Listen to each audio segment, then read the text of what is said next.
Welcome back, Tidepool Bookshop, Gilgamesh read-along summer readers. We come to the end of the epic, and what an end it is. The last tablet in particular packs in quite a lot of action here. The recounting of the most ancient story of the flood, the escape of Gilgamesh back to civilization, and his doomed and last-ditch effort to secure immortality.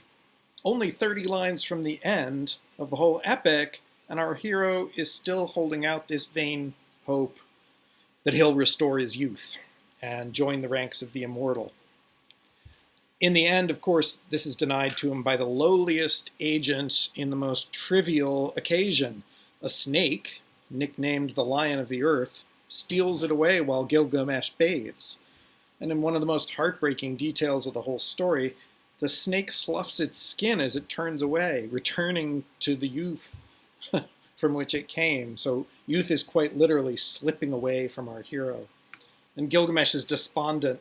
Had I only turned back and left the boat on the shore, if I'd never left the land of the immortals. And then, nothing can be more abrupt than the end. The hero and the boatman have reversed roles. Gilgamesh is now the guide to Ur-Shanabi. The Virgil and the Dante have switched places, and they come back to the place where it all started, to Uruk. And the hero is struck here by sudden inspiration. It's what's before him, the city and the community, that's immortal, not the man.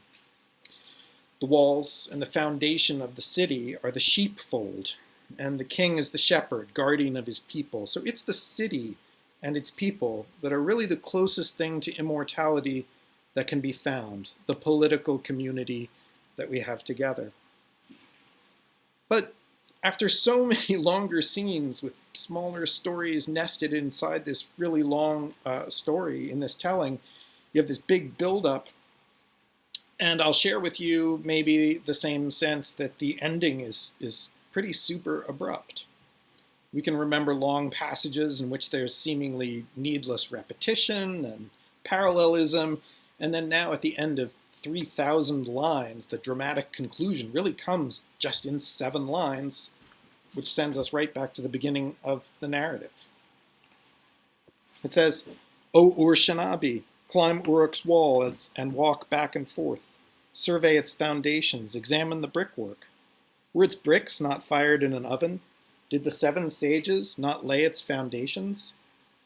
A square mile is city, a square mile date grove. A square mile is clay pit, half a square mile the temple of Ishtar. 3 square miles and a half is Uruk's expanse. Why is this so brief? Well, in a word, finality. The finality of the answer, the final limit on mortality, the final limit on hubris, the absolute conclusive boundary on what's the greatest possible social good. But maybe there is more, because it's a very human response to feel that this finality comes along with a sense of dissatisfaction and unfinished business. How can this be the end?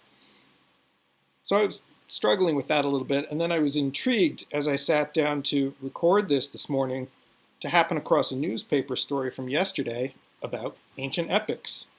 Now, sadly, it appears in something called the New York Times, not a paper of record like one has in Worcester, but it seemed worthwhile anyway. And if you want to find it online, it's entitled Fresh Readings from Ancient Epic Poems from the July 24th, 2020 Weekend Arts section. And it begins with a quote from my Chicago colleague, Shadi Barch. Here's a image. A quote from my Chicago colleague, Shadi Barch, about the capacity of epics to allow rewritings and reinterpretations in the different historical moments in which we read them. And, of course, this is a moment here.